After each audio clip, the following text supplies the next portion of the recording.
నమస్కారం city news కి స్వాగతం. మోసపూరితమైన భయంకరమైన కుట్రతో ఎస్సీలను అనగదొక్కడానికి కూటమి ప్రభుత్వం వ్యవహరిస్తుందని మాజీ ఎంపీ హర్ష కుమార్ అన్నారు. తెనాలిలో పోలీసులు ముగ్గురు యువకులను కొట్టిన వీడియో సోషల్ మీడియాలో వైరల్ అయిన సందర్భంగా తెనాలి ఐతానగర్లో వారి ఇళ్లకు వెళ్లి కుటుంబ సభ్యులను మాజీ ఎంపీ హర్ష కుమార్ పరామర్శించారు. ఇద్దరు సీఐలు ముగ్గురిని కొట్టడం భారతదేశం మొత్తం చూసింది. చట్టాన్ని ఎవరూ చేతిలోకి తీసుకోకూడదు, తీసుకుంటే వాటి పరిణామాలు వాళ్లే చూస్తారన్నారు. ఎస్పీ సతీష్ కి పెమ్మసాని చంద్రశేఖర్ మనోహర్ ఏమి చెబితే అదే చట్టం, న్యాయం. వాళ్ళు చెప్పారు కాబట్టే పోలీసులను కాపాడుతున్నావు అన్నారు. మీరే చట్టాన్ని అమలు చేస్తే ఇంకా కోర్టులు ఎందుకు, మూసేస్తే మంచిదని తెలిపారు. మేము చట్టాలను పక్కన పెడితే మిమ్మల్ని కూడా అలాగే చేస్తామని హర్ష కుమార్ పేర్కొన్నారు. రౌడీ మామూలు ఇవ్వలేదు కాబట్టే సీఐలు కొట్టారని, వాళ్ళని సీఐలు కొట్టడాన్ని చూస్తే బాధ కలుగుతుందన్నారు. ఎస్సీలపై దాడులకు బదులు తీర్చుకుంటారని, మళ్లీ ఎస్సీలను ఇబ్బంది పెడితే తెనాలిలో ఆమరణ దీక్షకి కూర్చుంటారని హర్ష కుమార్ తెలిపారు. వారం రోజులు సమయం ఇస్తున్న ఇద్దరు సీఐలను తక్షణమే సస్పెండ్ చేసి కేసు నమోదు చేసి జైలుకు పంపాలని, లేని పక్షంలో చెలో తెనాలికి పిలుపునిస్తామన్నారు.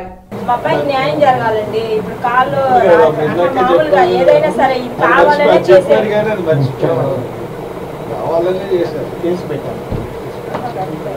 మమ్మల్ని అసలు ఏ విషయం చెప్పలేదు సార్. మాకు అసలు అవకాశం ఇవ్వాల, పిల్లల్ని చూడలేదు.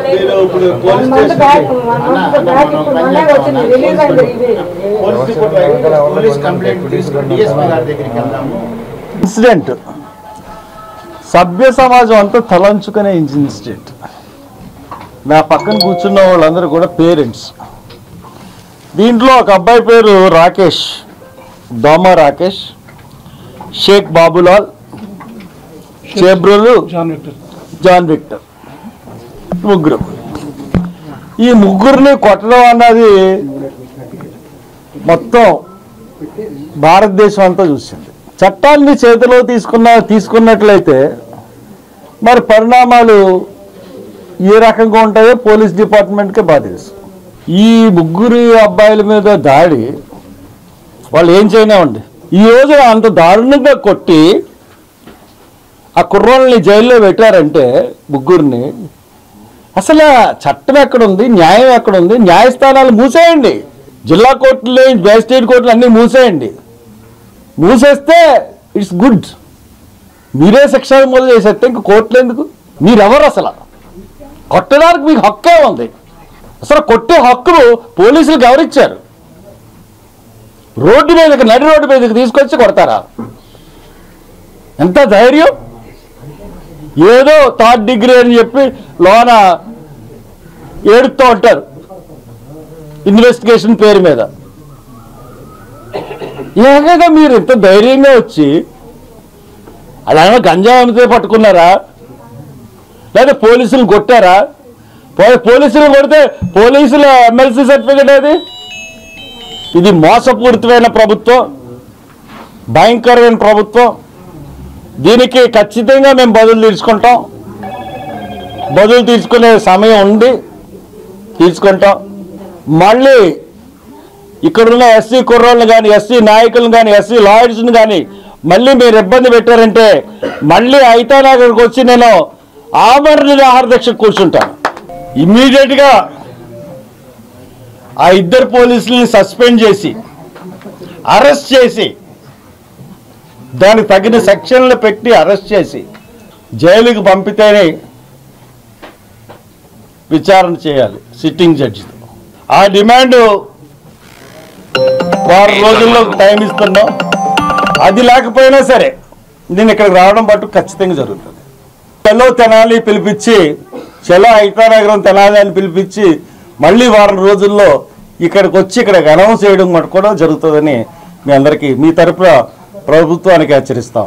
అధికారంలోకి వచ్చిన తర్వాత కూటమి ప్రభుత్వం ఎలాగైనా సరే ఇక్కడ ఉన్నటువంటి అంబేద్కర్ వాదుల్ని అణిచివేయాలనే కుట్రలో భాగమే మొన్న జరిగిన ఒక సంఘటన.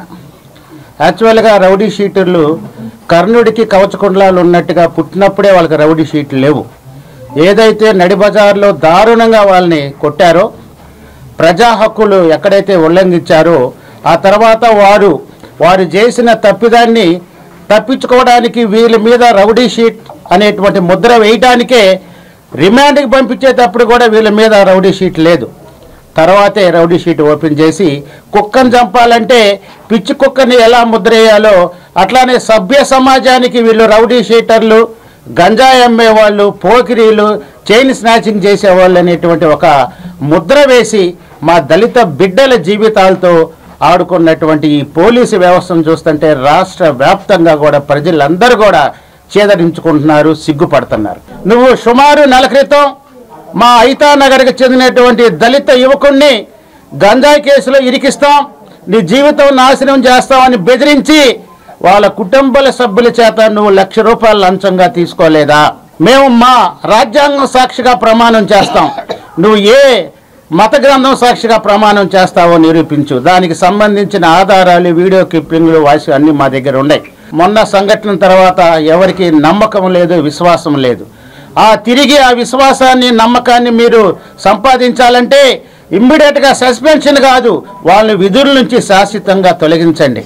వీళ్ళల్లో ఎవరైతే నాన్ ఎస్సీస్ ఉండారో వాళ్ళ మీద అట్రాసిటీ యాక్ట్ కట్టి వెంటనే రిమాండ్కి పంపించండి. ఈ విషయమై మా లాయర్లతో త్వరలోనే హైకోర్టులో పిల్లేయడానికి మేమందరం సిద్ధంగా ఉన్నామని చెప్పి ఈ సందర్భంగా తెలియజేస్తాం. జూన్ 1వ తేదీ నుండి ఆర్టీసీ కార్గో సర్వీస్ సేవలను అందిస్తున్నట్లు Tenali RTC depot manager Rajasekhar తెలిపారు. ఈ సేవల ద్వారా తక్కువ ఖర్చుతో తక్కువ సమయంలో కొరియర్ సేవలు అందుకోవచ్చునని ఆయన తెలిపారు. ప్రజలు ఈ అవకాశాన్ని సద్వినియోగం చేసుకోవాలని విజ్ఞప్తి చేశారు.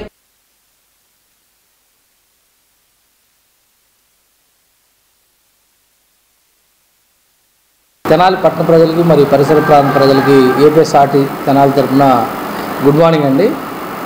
ఈ ఏపీఎస్ఆర్టీసీ తెనాలి డిపో మరియు కార్పొరేషను ఎప్పుడు ప్రజలకి ఏదో ఒక రకంగా చేరుకోవాలని దృఢ సంకల్పంతో కొత్తగా ఎండాకాలంలో స్పెషల్ సర్వీసులు కానీ, అదేవిధంగా అరుణాచలం కానీ, అదేవిధంగా పంచారామాలు కానీ, శ్రీశైలం కానీ, ఏ సీజన్ వస్తే ఆ సీజన్ ప్రజలకి చేరుకోవాలనే ఉద్దేశంతో ఈరోజు కూడా ఒక కొత్త ప్రోగ్రామ్ని ఆర్టీసీ ప్రజల వద్దకి తీసుకురావడం జరిగింది. దానిలో భాగంగా పార్సిల్ అండ్ కార్గో కండక్టర్ ద్వారా 5 కేజీల లోపల ఉన్న పార్సిల్ని కానీ లేదంటే కొరియర్ని కానీ ప్రయాణికులు బస్సుతో పాటుగా కండక్టర్ గారు ఇచ్చినట్లా వెంటనే వారికి ఆ రసీదు ఇచ్చేసి ఎవరైతే మనం ఇస్తున్నామో వారి నంబర్ కొట్టంగానే వాళ్ళకి రిసీవ్డ్ అని పార్సిల్ మెసేజ్ వెళ్తుంది. ఆ మెసేజ్ వెళ్ళంగానే వాళ్ళు బస్ దగ్గర వచ్చినట్లా వెంటనే వాడి రిసీవ్డ్ సర్టిఫికేట్ చూసుకొని వాళ్ళకి వెంటనే అదే కండక్టర్ గారు వాళ్ళని డెలివరీ ఇవ్వడం జరుగుతుంది. ఇది ఒక కొత్త కాన్సెప్ట్తో ఏపీఎస్ఆర్టీసీ మన కార్పొరేషన్ లెవెల్లో తీసుకురావడం జరిగింది. ఇది చాలా చౌకమైన పబ్లిక్లో కంటే చాలా తక్కువైన వాల్యూతో ప్రజలకి మంచి సర్వీస్ చేయాలనే ఉద్దేశంతో ఏపీఎస్ఆర్టీసీ రూపకల్పన చేయడం జరిగింది. దానిలో భాగంగా మనకి 75 కిలోమీటర్ లోపల ఈ పావు కేజీ వస్తువు అయితే కేవలం పావు కేజీ వస్తువు అయితే ₹60, అదే 5 కిలోల లోపల అయితే ₹80. అంటే పావు కేజీ వస్తువు లోపల ఉన్న వాటిని మనం 75 కిలోమీటర్ లోపల ఎక్కడ ఇచ్చినా కేవలం ₹60లో ఆ 75 కిలోమీటర్ లోపల ఆ సరుకుని వాళ్ళకి అందజేయడం జరుగుతుంది.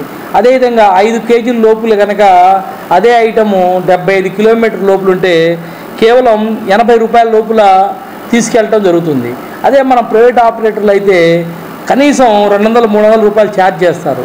కానీ ఏపీఎస్ఆర్టీసీ ప్రజలకి కార్గో సర్వీస్ కూడా చేరుకోవాలనే దృఢ సంకల్పంతో ఈ అవకాశాన్ని రేపు జూన్ 1వ తారీఖు నుంచి ప్రతి బస్సులో మనకి ప్రజలందరికీ అందుబాటులో ఉంటుంది. స్థానిక బురిపాలెం రోడ్లోని ఓంకారాశ్రమం ప్రాంగణంలో శ్రీ పార్వతీ సమేత శ్రీ ఓంకారేశ్వర స్వామి వార్ల ప్రతిష్టా మహోత్సవాలు గురువారం నుండి ప్రారంభమయ్యాయి. 29వ తేదీ నుండి 31వ తేదీ వరకు ఈ మహోత్సవాలు జరుపునున్నారు. తొలి రోజు వేద స్వస్తి పూర్వకంగా యాగశాల ప్రవేశం, శ్రీ విఘ్నేశ్వర పూజ, పుణ్యాహవచనం, పంచాంగ పూజ, అఖండ దీపస్థాపన, పంచామృత అభిషేకాలు వంటి పూజా కార్యక్రమాలు మరియు హోమాలు వైభవంగా నిర్వహించారు.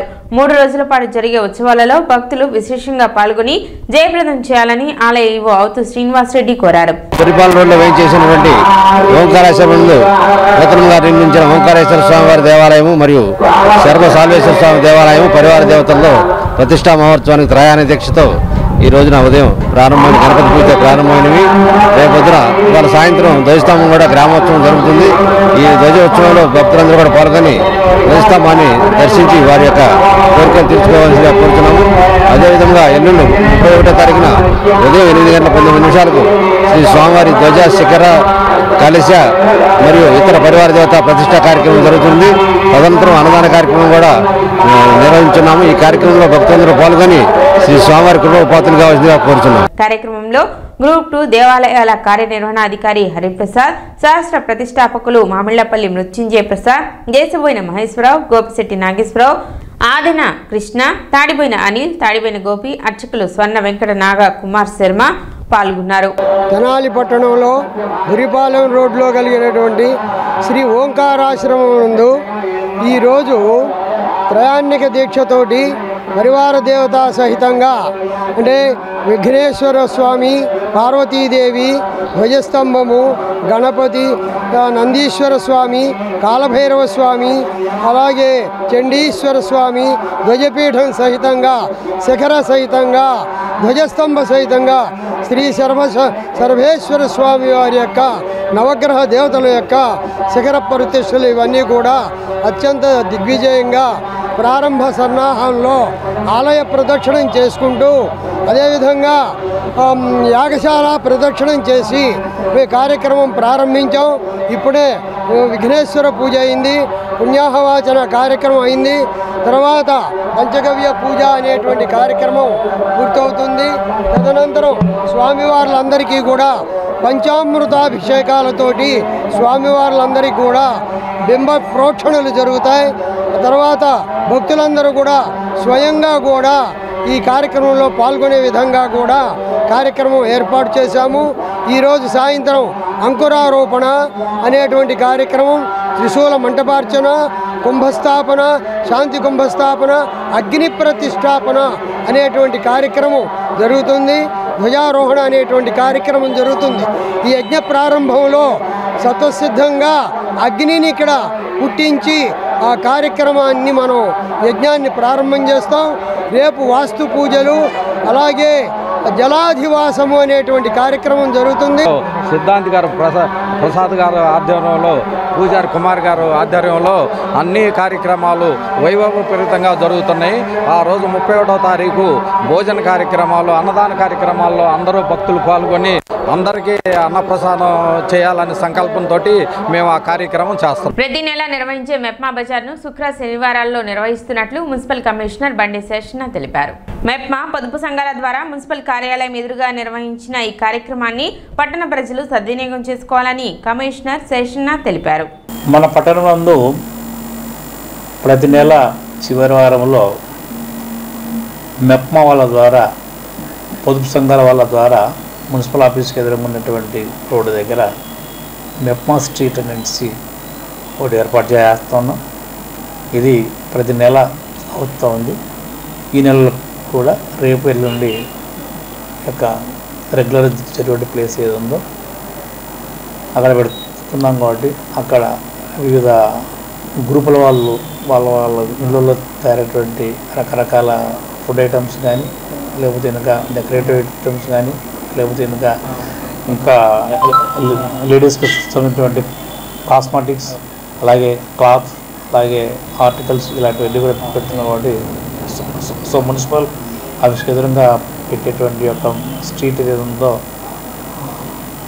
అన్నీ కూడా క్వాలిటీ ఉంటాయి, సరసమైనటువంటి రేట్లకు ఉంటాయి. కాబట్టి మన యొక్క సంఘాల సంబంధించి స్త్రీలు చేసేటువంటి ఆర్టికల్స్ను మీరు ఫ్రీగా కొని వాటికి వారందరికీ కూడా సపోర్ట్ చేయాలని కోరుతున్నాను.